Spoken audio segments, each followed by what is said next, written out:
show him what it means to be merciful. You are too soft to be a Saiyan. That freak you let go could cost you your life. This is why Goku needed Vegeta just as much as Vegeta needed Goku. Make sure to like, share, and subscribe if you're new. Let's get straight into this video.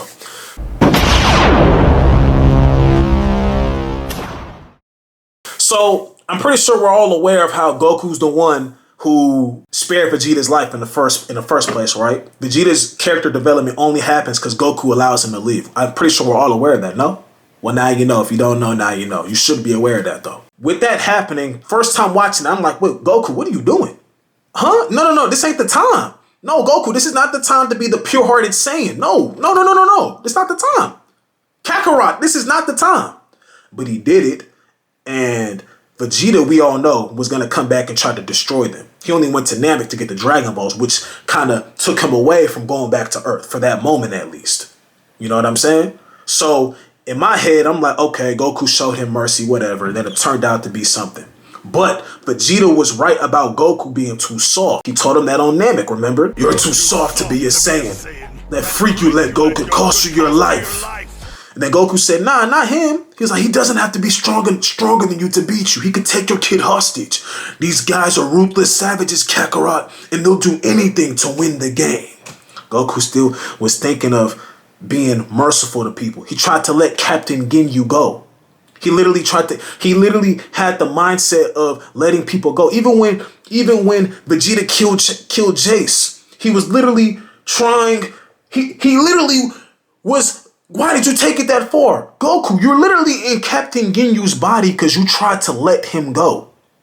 Had you just killed him when you powered up to 180,000 power level Kaioken, you would not have lost your body to him. You're literally a spitting, as Vegeta said in DBZ Kai, funny, right now you're a shiny image of what mercy gets you. You literally were a prime example of what mercy gets you, especially to the wrong person. Yet you're still trying to give mercy. That's where Vegeta was right about him. Too soft. And y'all know I love Goku. That's my guy. But too soft. And then against Frieza. Frieza, after everything him and his men did, pretty much made the whole Namekians, the Namets, extinct damn near. He damn near did. Piccolo was the only survivor.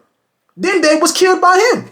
He kills your best friend who cannot be brought back to life again. Only can be brought back once at this point in time in DBZ.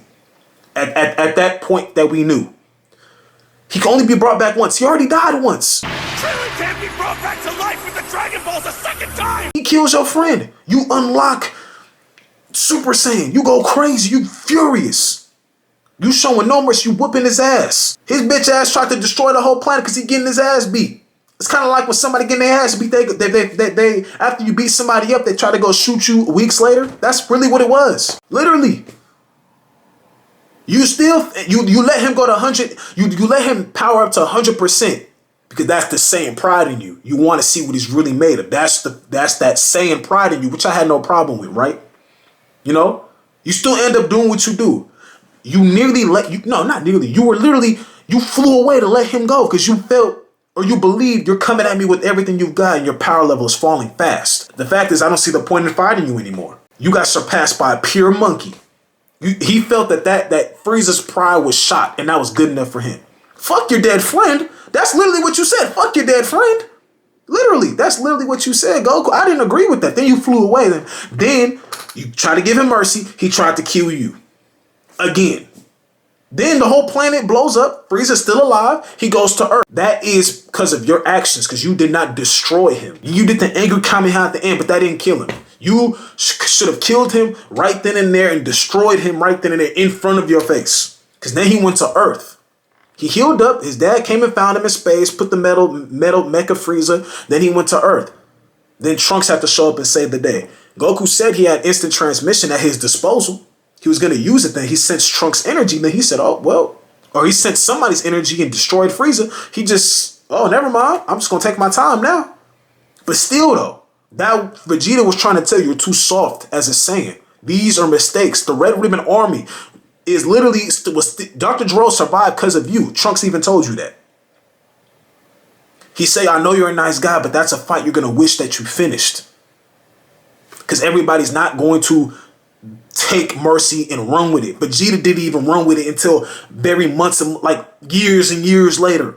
Piccolo's the only one that, kind of. Even him, it took him a minute. You have to understand, everybody's not a Piccolo. So that's where Vegeta was right about him, where he needed that side of Vegeta to come to him. And it eventually did come to him. You know what I'm saying? When he fought Buu, tried to destroy Buu. He wasn't thinking about giving Buu any mercy. Even the fat Buu. He wanted to destroy the fat Buu when he was Super Saiyan 3, but he wanted the kids to save the world instead of him, since he's not even technically alive.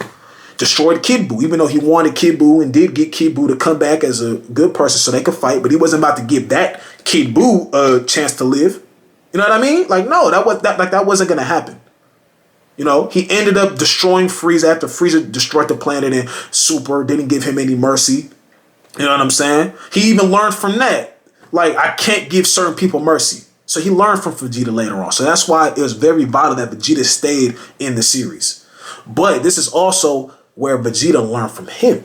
Because Vegeta telling Goku he's too soft. Vegeta was too arrogant sometimes. A lot of times. Vegeta fought for himself. Vegeta was too prideful. That's why it was so mind-boggling how a battle-loving, pure-hearted Saiyan could even exist in Goku, aka Kakarot. How could a battle-loving, pure-hearted Saiyan like him even exist? And why does he? How does he fight with such power but be so gentle? Vegeta was angry even thinking about it. Y'all remember when he admitted that Goku was #1? He literally admitted, how can somebody like him? He finally realized it. You only fight to be the best you could possibly be. You never fought to kill or revenge. You only fought to test yourself and push yourself beyond your limits. The fact that you have people that you're fighting for is what pushes you beyond your limits. You know what I'm saying? Even in Dragon Ball, one of my favorite, because Dragon Ball GT was ass for the most part, but except towards the end. But my favorite parts in Dragon Ball GT was that episode where Vegeta had that flashback, where Goku was fighting Nova Shenron in Super Saiyan 4. When Vegeta had that flashback, how did the gap between our powers get so big? And then he had that flashback when he was working out in the shower, everything. He said, I tried to be good like you, but the Saiyan enemy wouldn't let me die. I wanted my old edge back. That's when Majin and Vegeta happened. And then Goku had to correct him. Do you really believe everything you're saying? And then he said, I thought I did. But you are right, Kakarot. Literally. He found out the reason why you are how you are is because you don't fight to kill, to destroy. You don't fight for dominance. You fight to push yourself. You want to be the strongest for you and to protect those around you who love you and who you love. That's why Vegeta in the battle, in the tournament of power, was able to ascend to a different height in Super Saiyan Blue because he was fighting for Bulma, Bulla, Kappa, the Saiyan from the other universe, and Trunks. Literally. That's why he was able to ascend. Still being the arrogant Vegeta that he was, but he fought for others. He didn't fight just how he used to fight anymore. That's why everybody says his character development was here in all of anime and all of just the whole show. Still was that Saiyan who didn't believe in giving anybody mercy, but Goku's ways rubbed off on him.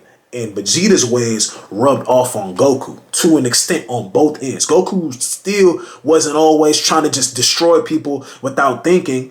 He went from giving everybody mercy to giving you one chance. And then after that chance, he destroys you, kills you. It's over with. Y'all hear the line? Y'all hear? My favorite line is when Goku says, one of the best lines that Goku's ever said is against Omega Shenron. Now all we need is a dead body. And I can assure you when this is all over and done with, I'll give you a nice burial. Anytime Goku's talking like that, how can I destroy you? I'm about to kill this dude. Anytime Goku's on that kill shit, oh yeah. That's the best Goku ever. Anytime Vegeta's fighting for more than just himself, that's the best Vegeta ever. And that's why those two is able to coexist. Shout out Toriyama. I hope I'm saying his name right. Rest in peace. Shout out to the writers and everybody for keeping Vegeta and Goku together. And that turned out to be one of the best plot twists you would have ever saw in any type of show. Man, y'all make sure to like this video and subscribe if you're new, man. Bam Z signing out, man.